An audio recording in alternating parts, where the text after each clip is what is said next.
No texto de Apocalipse, capítulo 20, versos de 1 a 15. Livro de Apocalipse, capítulo 20, versos de 1 a 15.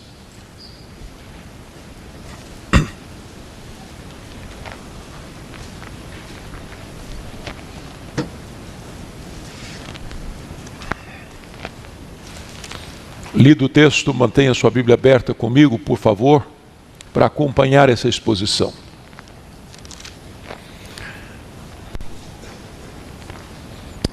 Então vi descer do céu um anjo. Tinha na mão a chave do abismo e uma grande corrente. Ele segurou o dragão, a antiga serpente, que é o diabo, Satanás, e o prendeu por 1000 anos.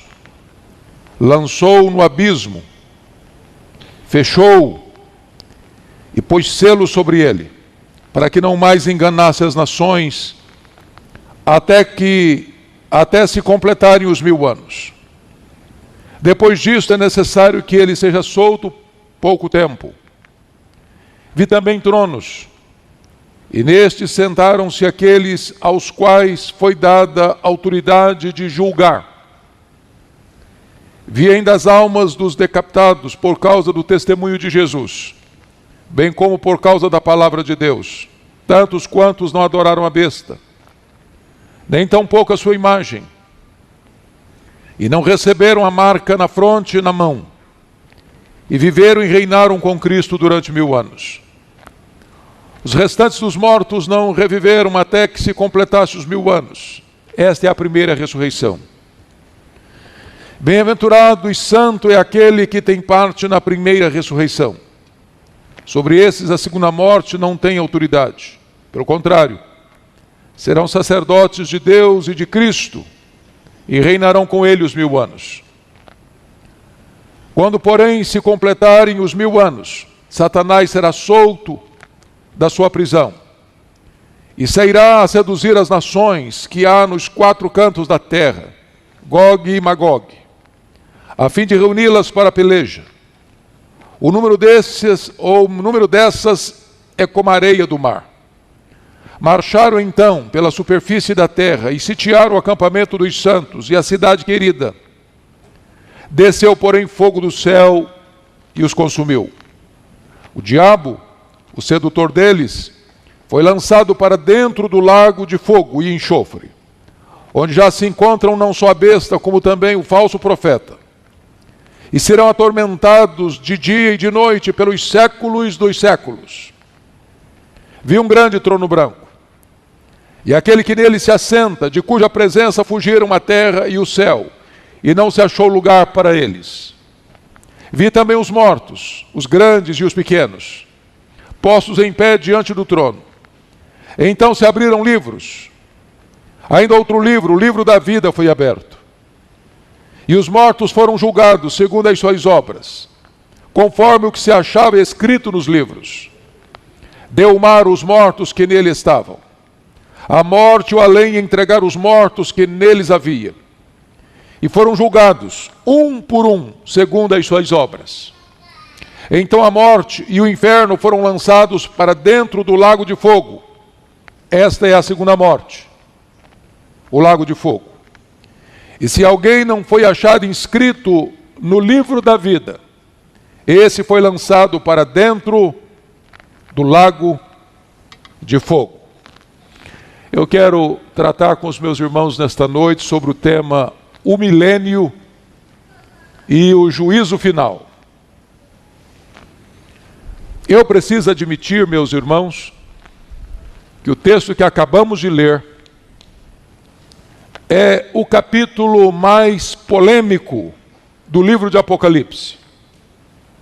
Talvez um dos textos mais polêmicos de toda a Bíblia.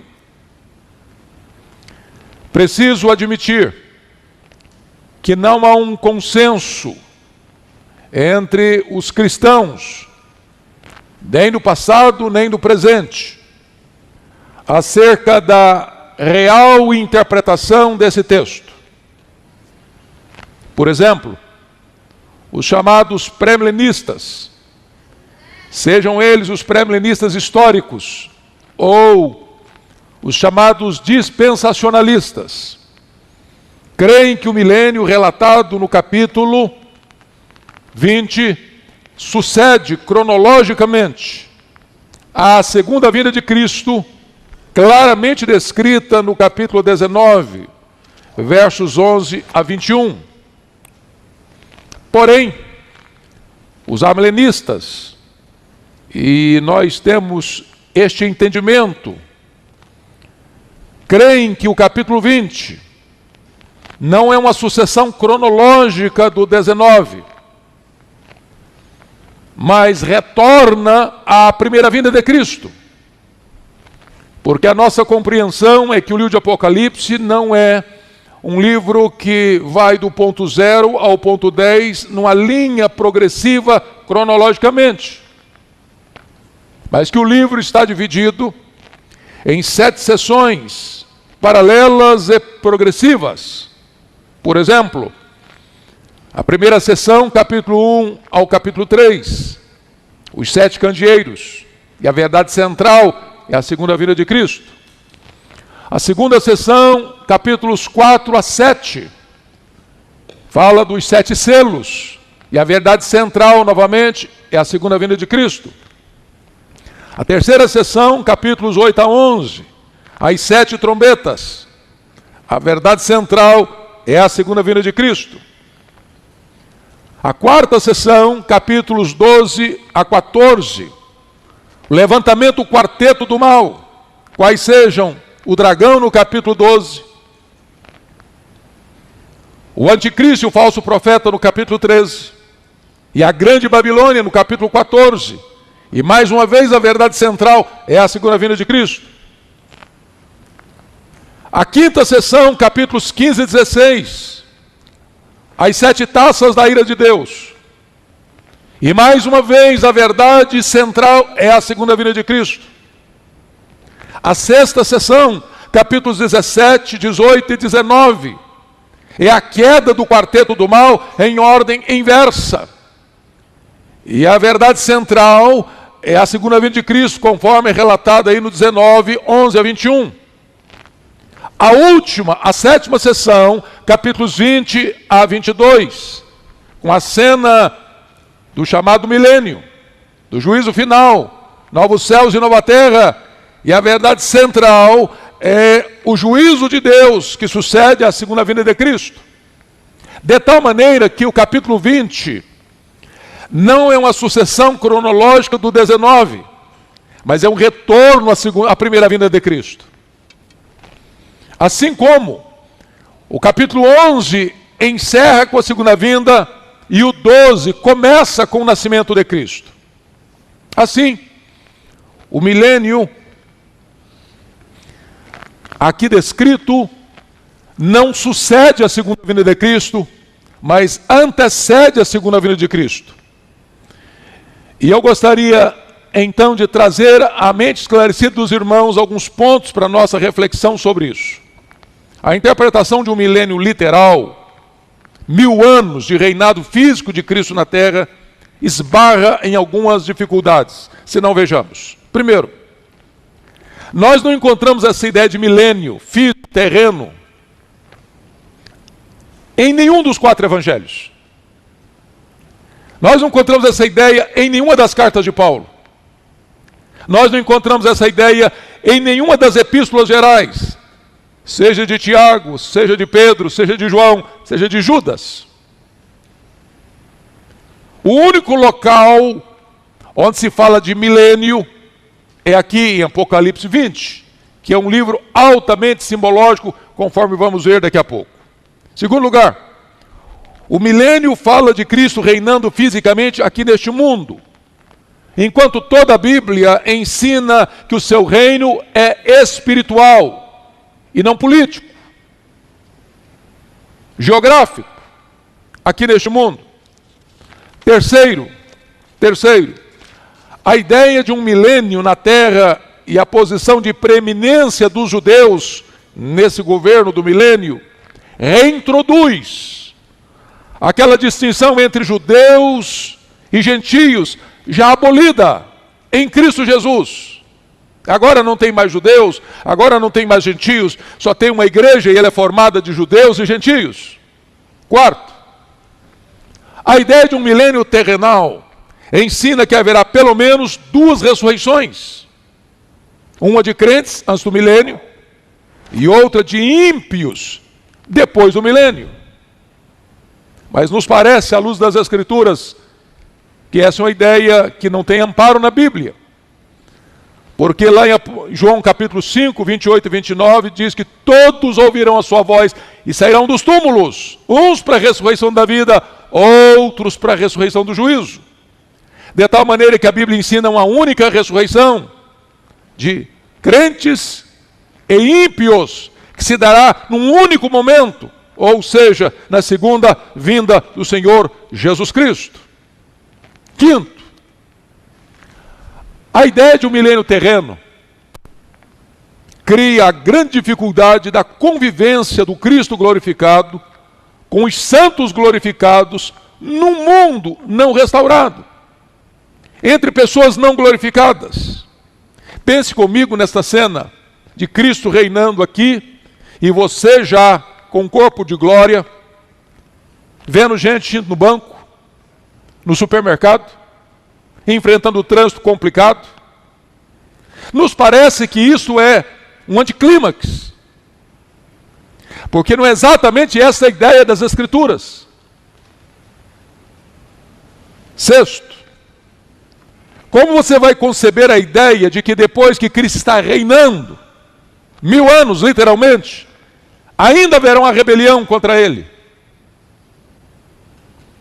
Sétimo, todo o ensino do Novo Testamento é que o juízo final segue imediatamente à segunda vinda de Cristo, e não 1000 anos depois da segunda vinda de Cristo. Então, dito isso, irmãos, à guisa de introdução, gostaria que nós olhássemos esse texto em 4 quadros distintos. O primeiro quadro é a prisão de Satanás. Veja comigo os versos 1 a 3. 1 a 3. Então vi descer do céu um anjo, tinha na mão a chave do abismo e uma grande corrente. Ele segurou o dragão, a antiga serpente, que é o diabo, Satanás, e o prendeu por 1000 anos. Lançou no abismo, fechou e pôs sobre ele, selo sobre ele, para que não mais enganasse as nações até se completar os 1000 anos. Depois disso é necessário que ele seja solto por pouco tempo. Então a grande pergunta é, o que significa a prisão de Satanás? Bom, esse poço do abismo aqui, ele já é mencionado no capítulo 9, no capítulo 11. Esse poço tem uma tampa, 9:1. Esse poço pode ser aberto, Apocalipse 9:2. Esse poço pode ser fechado, capítulo 20, versículo 3. E esse poço pode ser selado. Agora note, irmãos, que o anjo forte tem uma corrente, que ele prende Satanás com essa corrente por 1000 anos, e que ele fecha Satanás dentro desse abismo, fecha a tampa e bota um selo. É claro que essa linguagem é uma linguagem espiritual, simbólica, e não literal. Porque Satanás é um espírito, ele é um anjo caído. Você não prende um espírito com a corrente.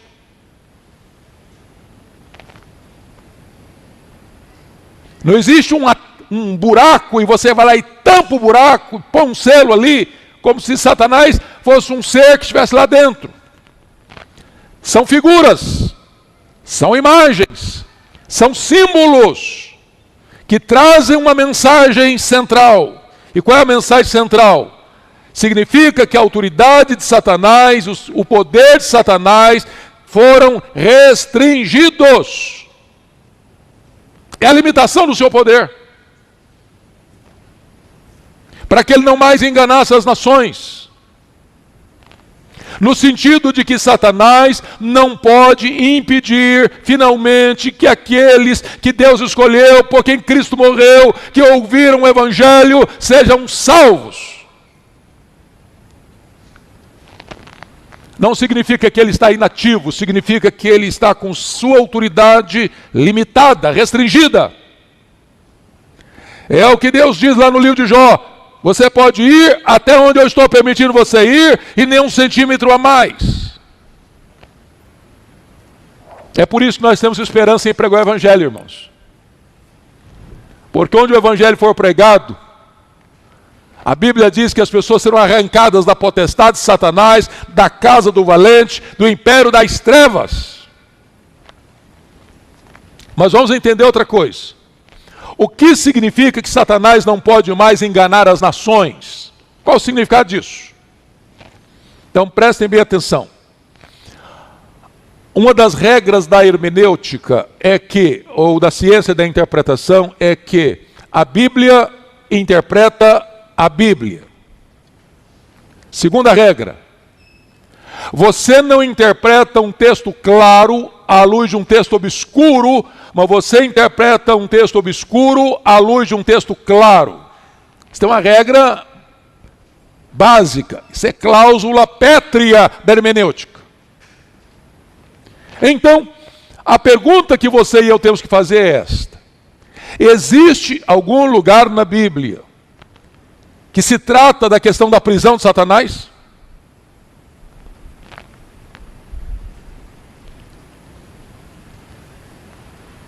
E quando você vai para a Bíblia, a resposta é sim, existe. Outra pergunta: a prisão de Satanás está ligada à primeira vinda ou à segunda vinda de Cristo? E a resposta é a primeira vinda de Cristo. Veja vocês em Mateus 12, 29, que está posto lá que ninguém pode entrar na casa do valente. E esse valente é Satanás. E ele tem uma casa. Ele guarda todos os seus bens em segurança. E esses bens são as pessoas antes da sua conversão. Senão que um mais valente entre, vença-o, tira a armadura, tira a sua panóplia e lhe divide os despojos. O que significa isso?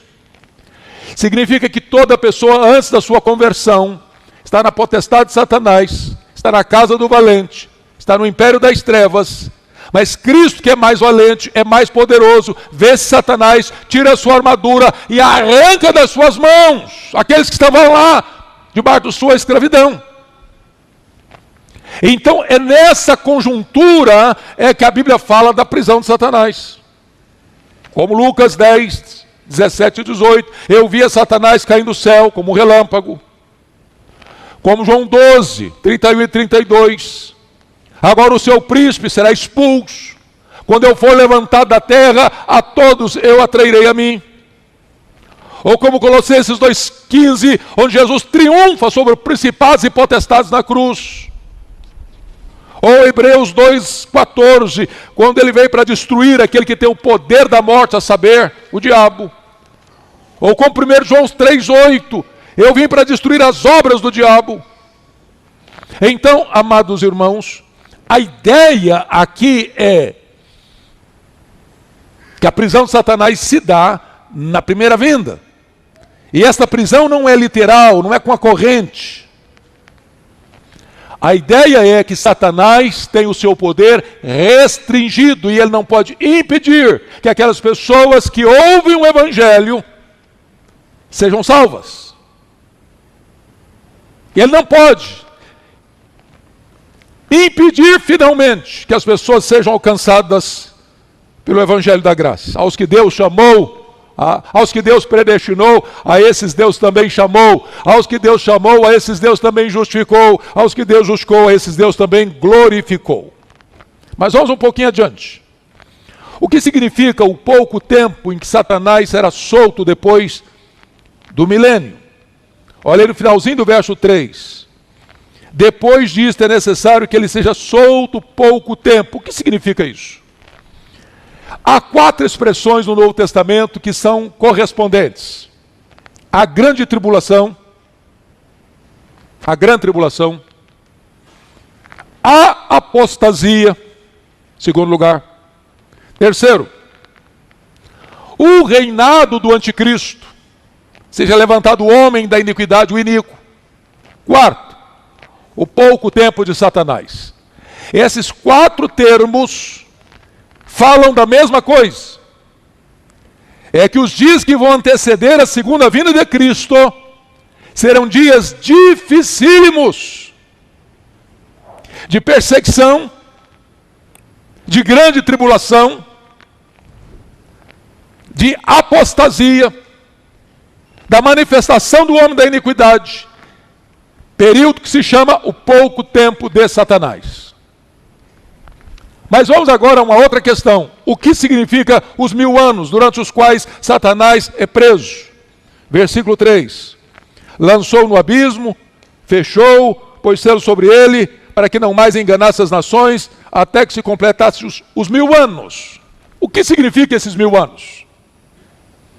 Irmãos amados, todo o livro de Apocalipse é um livro que precisa ser entendido através de seus símbolos. Por isso que se usa candeeiros a representar a igreja. Candeeiro traz luz, apresenta a luz, a igreja é a luz do mundo. É por isso que se usa 7 trombetas, são instrumentos de comunicação do juízo. É por isso que fala dos selos que são abertos. Porque ao desatar o selo, os sinais da perseguição vêm sobre a igreja. É por isso que você vai encontrar Satanás sendo representado por um dragão. É por isso que o anticristo vem como uma besta que surge do mar, com 7 cabeças, 10 chifres. Agora pense comigo, se você for desenhar um bicho com 7 cabeças e 10 chifres. Vira uma coisa esquisita, não? Isso é um símbolo do seu governo universal e do seu poder. Então todo o livro de Apocalipse está tratando de símbolos.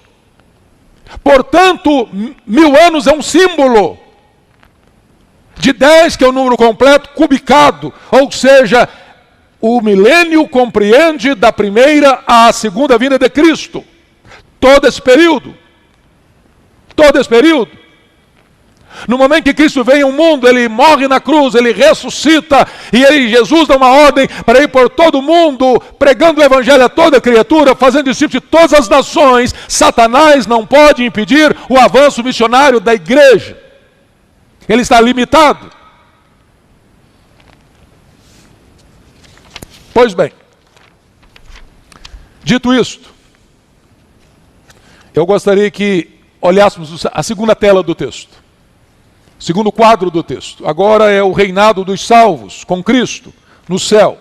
Versos 4 a 6. Confiram comigo. Vi também tronos, e nesses sentaram-se aqueles aos quais foi dada a autoridade de julgar. Vi ainda as almas dos decapitados por causa do testemunho de Jesus, bem como por causa da palavra de Deus. Tantos quantos não adoraram a besta, nem tampouco a sua imagem, e não receberam a marca na fronte e na mão, e viveram e reinaram com Cristo durante 1000 anos. Os restantes dos mortos não reviveram até completar os 1000 anos. Esta é a primeira ressurreição. Bem-aventurados os santos, bem-aventurado e santo aquele que tem parte na primeira ressurreição. Sobre esses, a segunda morte não tem autoridade. Pelo contrário, serão sacerdotes de Deus e de Cristo e reinarão com eles 1000 anos. Vamos entender agora essa passagem aqui. Primeiramente, onde acontece esse reinado? No céu ou na terra? A ideia de um milênio literal é de que esse reinado acontece na terra. Agora preste atenção no que eu vou lhes dizer. A palavra tronos aparece no Novo Testamento 67 vezes. A palavra trono aparece no Apocalipse 47 vezes. A palavra trono aparece 44 vezes no Apocalipse. Das 47 vezes que aparece, o trono está no céu. As únicas 3 vezes em que o trono está na terra, refere-se ao trono do anticristo e do diabo. Portanto, este reinado aqui das almas não acontece na terra, acontece no céu. Este é um ponto fundamental para nós. Pensem comigo nessa cena. Pensem comigo nesta cena.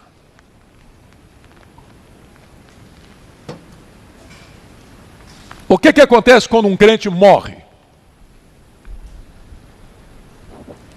O que as pessoas pensam quando uma pessoa morre? Bom, se uma pessoa é de uma linha existencialista, morreu, acabou. Só tem corpo, não tem alma, então morreu, acabou. Se a pessoa segue a vertente espiritualista, ela entende que morreu, a alma fica vagando, até reencarnar. E assim sucessivamente. Se uma pessoa subscreve o romanismo, entende que morreu, a alma vai para um purgatório. Sofrer, sofrer, sofrer, até se purificar, se purgar e então poder entrar no céu. Se a pessoa segue a linha do adventismo, ela diz que morreu, a alma fica dormindo, inconsciente. Se for salvo. Porque para ele, se for perdido, é aniquilado, acabou. Não tem mais, não tem inferno, não tem penalidades eternas. O que a Bíblia diz? Quando um crente morre, o que acontece? A palavra morte significa separação. Quando um crente morre, a alma, que é o elemento imaterial e espiritual, separa do corpo. O corpo foi feito pó, é pó, volta ao pó. E a alma? Fica dormindo? Fica vagando? Vai para o purgatório? Não! A alma vai imediatamente para Deus. É isso que a Bíblia ensina. Morrer é deixar o corpo e habitar com o Senhor. Morrer é partir para estar com Cristo, o que é incomparavelmente melhor. Então todo crente, desde Abel, a primeira pessoa que morreu na história, a alma está lá com Cristo reinando. É disso que esse texto está falando. As almas estão reinando. E notem vocês, não são corpos, são almas que estão reinando. Portanto, não é na terra, é no céu. É no céu. São as almas que estão reinando. Então, esse reinado aqui, irmãos, não é terreno. Jesus não está na terra reinando fisicamente, geograficamente. Cristo está no céu e as almas estão reinando com ele lá no céu. É isso que o texto está nos ensinando. Segundo ponto que eu quero destacar aqui, qual é a missão daqueles que estão reinando com Cristo? Olha comigo o verso 4. Vi também tronos, e nesses sentaram-se aqueles aos quais foi dada a autoridade de julgar. Vi também as almas dos decapitados por causa do testemunho de Jesus, bem como por causa da palavra de Deus, tantos quantos não adoraram a besta. Então note vocês que ele está falando aqui de algumas coisas. Primeiro tem trono lá. Nesse sentaram-se aqueles aos quais foi dada a autoridade de julgar. A Bíblia diz que os santos, nós, na glória, vamos julgar, primeiro, as 12 tribos de Israel. Está lá em Mateus 19, 28. Segundo, nós vamos julgar o mundo. 1 Coríntios 6, 2. Terceiro, nós vamos julgar os anjos. Claro, os anjos caídos. 1 Coríntios 6, 2. Então esses tronos estão lá no céu. E os crentes que morrem em Cristo, que vão para o céu, estão se assentando em tronos. Não foi essa a promessa de Jesus à igreja de Laodiceia? Apocalipse 3, 21. Ao vencedor, dar-lhe-ei sentar-se comigo no meu trono, como eu venci, e sentei com meu Pai no seu trono. Agora notem. Portanto, esses vão participar da glória de Cristo, do reinado de Cristo. E quem são esses? Está escrito aí, preste bem atenção. Vi ainda as almas dos decapitados por causa do testemunho de Jesus, bem como por causa da palavra de Deus. Então ele está falando dos mártires, e ele está falando de todos os demais crentes. Não importa se quem morreu é um mártir, não importa se quem morreu de morte natural, ou por velhice, ou por doença, ou cercado da família, com todos os cuidados, não importa. Morreu, está com Cristo, e já vai participar desta glória e deste reinado com Cristo. Mas vamos a outra pergunta no texto. Qual o significado da primeira ressurreição e da segunda morte? Olha aí comigo os versos 5 e 6. Os restantes dos mortos não reviveram até que completasse os 1000 anos. Essa é a primeira ressurreição. Bem-aventurado e santo aquele que tem parte na primeira ressurreição. Sobre essa segunda morte não tem autoridade. De que ele está falando? Então preste atenção no que eu vou lhes dizer. Quem morre uma vez, morte física, ressuscita 2 vezes. Ressuscita espiritualmente e ressuscita fisicamente na segunda vinda de Cristo. Quem morre 2 vezes, ressuscita uma vez só. Quem morre fisicamente e espiritualmente, só ressuscita uma vez para o juízo. Então, entendamos. A Bíblia descreve a regeneração como uma ressurreição. Nós estávamos mortos e Ele nos deu vida. Nós morremos com Cristo e ressuscitamos com Ele. Então a primeira ressurreição, não é que vai ter uma ressurreição aqui, outra 1000 anos depois. A ideia é, bem-aventurado aquele que participa da primeira ressurreição. Ele está falando que sobre essa segunda morte não tem poder. Ou seja, se você ressuscitou espiritualmente, se você nasceu de novo, se você foi gerado do Espírito, se você saiu da morte para a vida, a condenação não pode mais alcançar você. Você não vai jamais para a segunda morte, que é o lago de fogo. Essa é a ideia do texto. Todo o Novo Testamento ensina isso. Eu preciso interpretar esse texto à luz de tudo aquilo que a Bíblia me ensina sobre isso. A regeneração é uma espécie de ressurreição. E aqueles que foram regenerados jamais sofrerão a segunda morte. Quer um exemplo disso, irmãos? Olha comigo o que está escrito lá em João 5, 24. Evangelho de João. Está escrito o seguinte: em verdade vos digo, quem ouve a minha palavra e crê naquele que me enviou, tem a vida eterna. Não entra em juízo, passou da morte para a vida. Essa é a primeira ressurreição. Vamos à terceira tela. A derrota final de Satanás, versos 7 a 10. Então vamos olhar no verso 7 a 9, que essa batalha final que está descrita aí é a mesma descrita no capítulo 19. Então vamos ver. Quando, porém, se completarem os 1000 anos, Satanás será solto da sua prisão. É o pouco tempo de Satanás. E sairá a seduzir as nações, porque será o tempo da grande tribulação, da manifestação do homem da iniquidade, da apostasia, do pouco tempo de Satanás.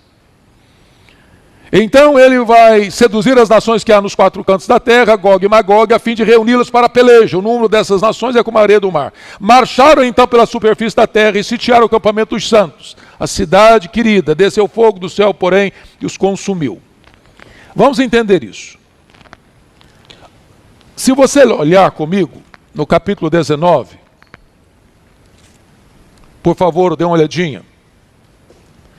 Capítulo 19. Tanto no 16, 14 a 21, como no 19 a 21,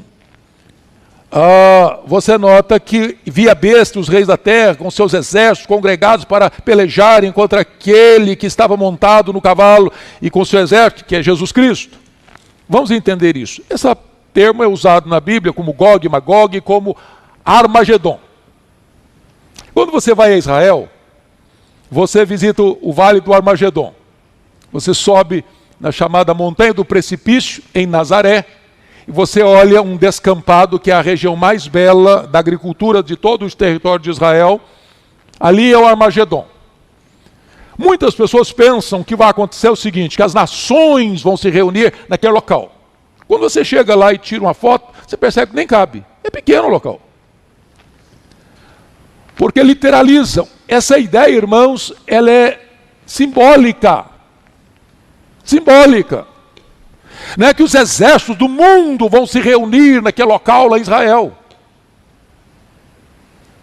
Até porque, nesta grande batalha do Armagedon, do Gog e Magog, em que as nações estarão reunidas, em que as forças de oposição se concentrarão para lutar contra Cristo e o seu povo.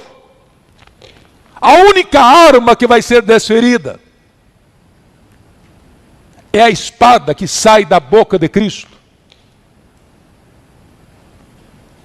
O Senhor Jesus matará, ou seja, a ideia de vencerá o anticristo com o sopro da sua boca. Quando Jesus vier em majestade e glória, os reis, os poderosos deste mundo, conforme Apocalipse capítulo 6, 12 a 17, eles estarão desamparados, desesperados, procurando uma caverna para se esconderem, querendo que os montes caiam sobre eles. Eles querem a morte. Eles estão com medo de enfrentar a ira do Cordeiro de Deus, o grande dia do juízo. Esta é a ideia. Cristo vem vencendo e para vencer. Ele não vem mais humilde como entrou em Jerusalém, montado num jumentinho. Ele vem, Apocalipse capítulo 19, 11 a 21, montado num cavalo branco. E por que vem montado num cavalo branco? Porque na verdade, naquela época, a mais poderosa força de guerra era um cavalo. Não tinha uma figura melhor para João usar. E está na sua coxa escrito: Rei dos reis e Senhor dos senhores. Então essa é a ideia da sua vitória retumbante.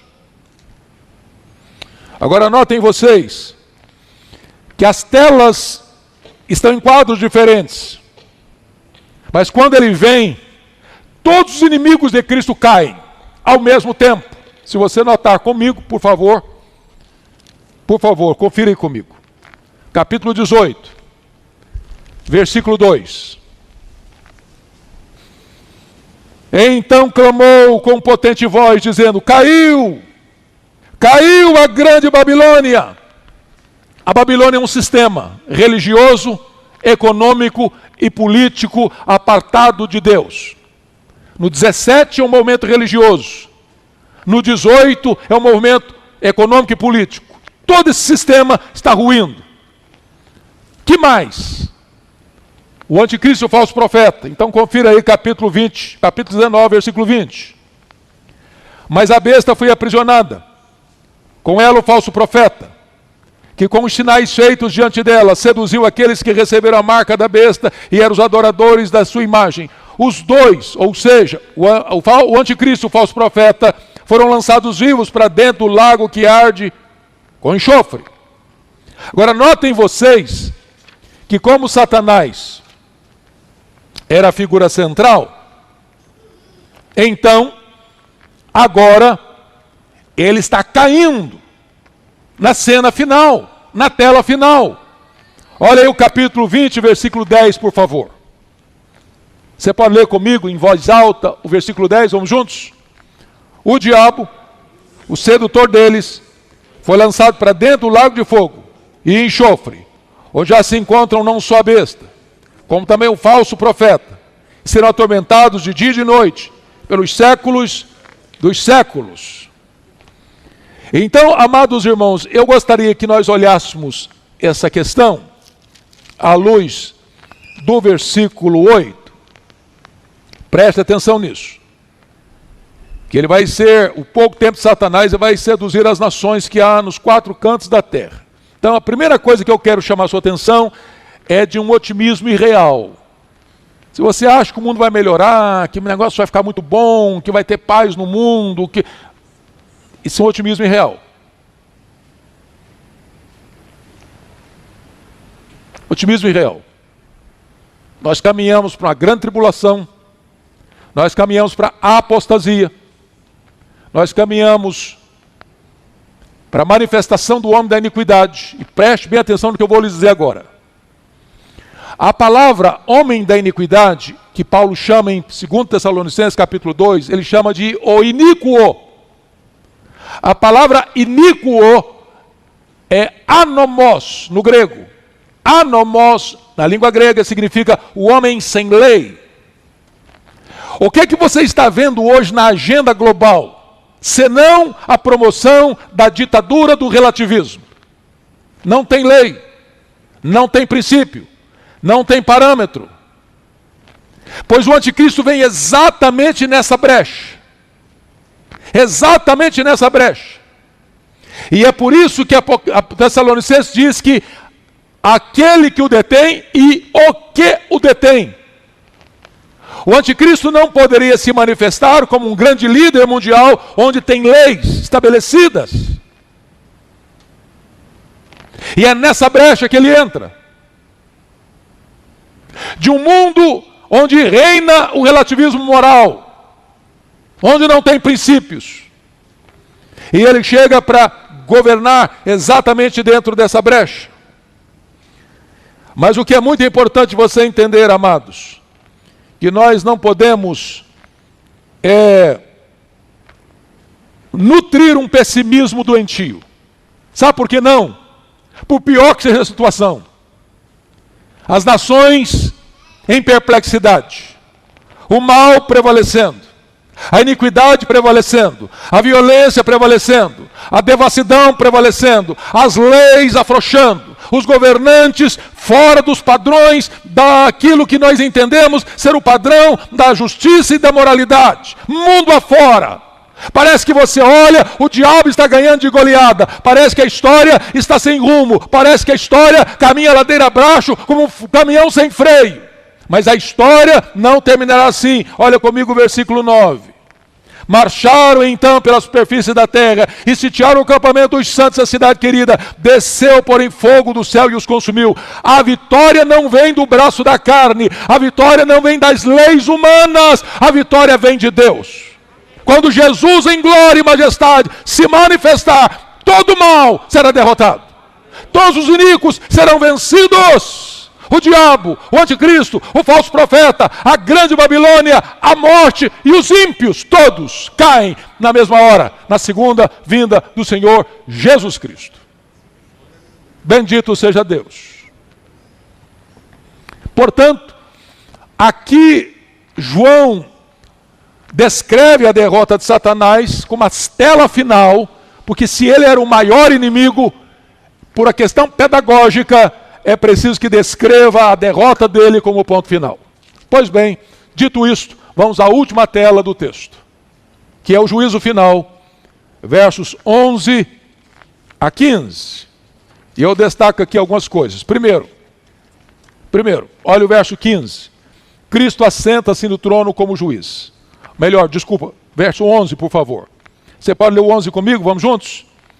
Vi um grande trono branco, e aquele que nele se assenta, de cuja presença fugiram a terra e o céu, e não se achou lugar para eles. Quando diz que ele viu um grande trono branco, irmãos, isso é um símbolo também. Símbolo da santidade e da justiça do juiz e do julgamento. A ideia desse juiz é de um juiz tão majestoso, tão glorioso, que o texto diz que o céu e a terra se encolhem na presença dele. É claro que é uma linguagem figurada, mas é uma representação da majestade, da santidade e da justiça desse juiz que vem julgar. Agora notem mais. Notem mais. Quem é esse juiz? E a resposta inequívoca é Jesus Cristo. O Pai a ninguém julga, ele confiou o julgamento ao Filho. E é por isso que está lá em Atos 17, 30 e 31, que Deus não levou em conta os tempos da ignorância, mas que requer que todos em toda parte se arrependam, porque já determinou um dia em que há de julgar o mundo com justiça, e já escalou o juiz, e é Jesus Cristo. Aquele que hoje é o seu advogado, amanhã certamente será o seu juiz. Segundo ponto. Os mortos ressuscitam para o julgamento. Veja você comigo, versos 12 a 14. Entenda isso, por favor. Vi também os mortos, os grandes e os pequenos, postos em pé diante do trono. Então se abriram livros. Ainda outro livro, o livro da vida, foi aberto. E os mortos foram julgados, segundo as suas obras, conforme o que se achava escrito nos livros. Deu o mar os mortos que nele estavam, a morte e o além entregaram os mortos que neles havia, e foram julgados um por um segundo as suas obras. Então, alguns pontos importantes aqui. A ideia de um milênio na Terra fica complicada aqui. Porque a ideia do milênio na Terra é que essa ressurreição aqui, ou esse julgamento aqui, seria dos ímpios. Mas quem são esses mortos, grandes e pequenos? Quem são esses mortos que os mares vão devolver, que os abismos não vão devolver, que os cemitérios esquecidos há milênios vão devolver? Esses mortos aqui são todos os mortos. De Abel ao último homem que vai viver e morrer antes de Jesus voltar. Todos os mortos. Grandes, pequenos, reis, vassalos, doutores, analfabetos, ricos e pobres, religiosos e não religiosos, todos, sem exceção. Vale destacar que o julgamento será universal, todos, mas o julgamento será também individual, porque o verso 13 diz, foram julgados um por um. Não é um julgamento coletivo, é um julgamento individual. Então agora preste atenção. O julgamento, conforme o verso 12, será, versículo 12, segundo as suas obras, conforme o que se achava escrito nos livros. Então agora, por favor, vamos compreender essa tela.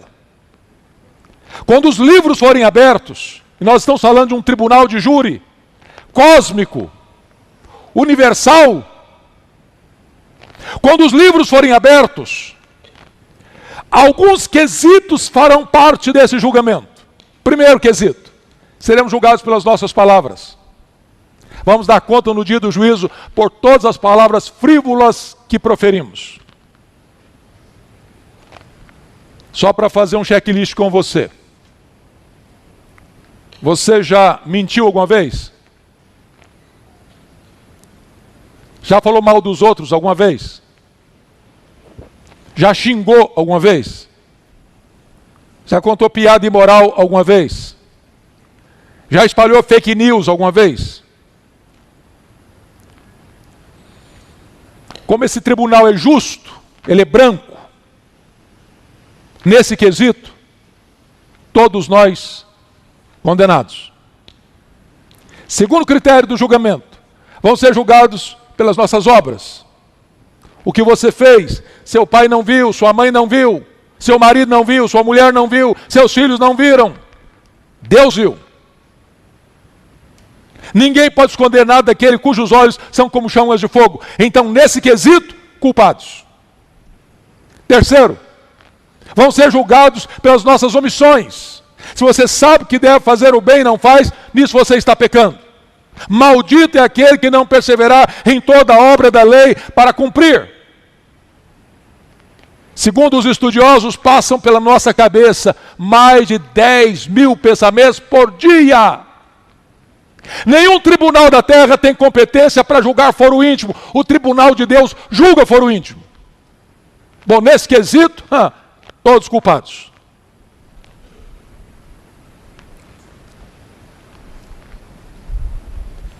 Então, nós vamos ser julgados pelas nossas palavras, nós vamos ser julgados pelas nossas obras, nós vamos ser julgados pelas nossas omissões e nós vamos ser julgados pelos nossos desejos secretos, pelo desejo do nosso coração. Deus vai julgar o segredo do coração dos homens. Portanto, pelo critério daquilo que vai se ler nos autos do processo do tribunal de Deus, todos culpados. Em outras palavras, ninguém será justificado diante de Deus pelas obras da lei. Todos culpados. Mas bendito seja Deus. Bendito seja Deus. Vai existir um outro livro que vai ser aberto lá. Veja comigo, por favor, o que está escrito. O que está escrito no versículo 15. E se alguém não foi achado, escrito no livro da vida, esse foi lançado para dentro do lago do fogo. E é muito importante que você entenda isso. Porque o texto está claro. Quem não foi achado inscrito no livro da vida, esse foi lançado no lago do fogo. Qual a leitura clara que você faz? Porém, quem foi encontrado com o nome escrito no livro da vida, esse não foi lançado no lago do fogo. Então só tem dois grupos agora: salvos e condenados. Pelos livros todos condenados. Aquele que foi encontrado o nome escrito no livro da vida, todos salvos. Quem tem o seu nome no livro da vida? Aquele que crê no Senhor Jesus Cristo. Esse tem o seu nome escrito no livro da vida. Se você crê, sua salvação está garantida. Se você crê, você não entra em juízo, mas passou da morte para a vida. Se você crê, ninguém pode alterar o veredito de Deus sobre você. Você está salvo. Bendito seja Deus. Então o critério da salvação é graça, não é obras. E eu termino dizendo que a própria morte e o inferno serão lançados no lago do fogo. Olha comigo o versículo 14. Então a morte e o inferno foram lançados para dentro do lago do fogo. Esta é a segunda morte, o lago do fogo. A morte é o estado, o inferno é o lugar. A morte é o rei dos terrores, é o último inimigo a ser vencido. O inferno é onde os ímpios são atormentados no estado intermediário, e não haverá mais então separação entre corpo e alma, nem no céu, nem na terra. Os que estão no lago do fogo vão sofrer, corpo e alma, para sempre. Os que estão no céu vão desfrutar da bem-aventurança, corpo e alma, para sempre. E a vitória de Cristo é completa e é final. Agora preste atenção no que eu vou lhes mostrar no versos 10 e no verso 15. Porque no verso 10 está escrito que o diabo, que o anticristo, que o falso profeta serão atormentados de dia e de noite pelos séculos dos séculos. Agora confira comigo o versículo 15. Se alguém não foi achado inscrito no livro da vida, esse foi lançado para dentro do lago do fogo. O que significa isso, irmãos? Não tem aniquilamento aqui. Não tem aniquilamento aqui.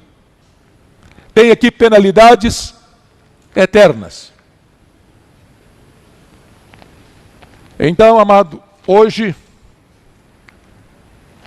é um dia muito importante para a sua vida. Eu não sei exatamente como você entrou aqui, mas essa é a descrição do que vai acontecer, o que está pela frente. Ninguém vai entrar no céu porque é filho de crente. Ninguém vai entrar no céu porque é presbiteriano.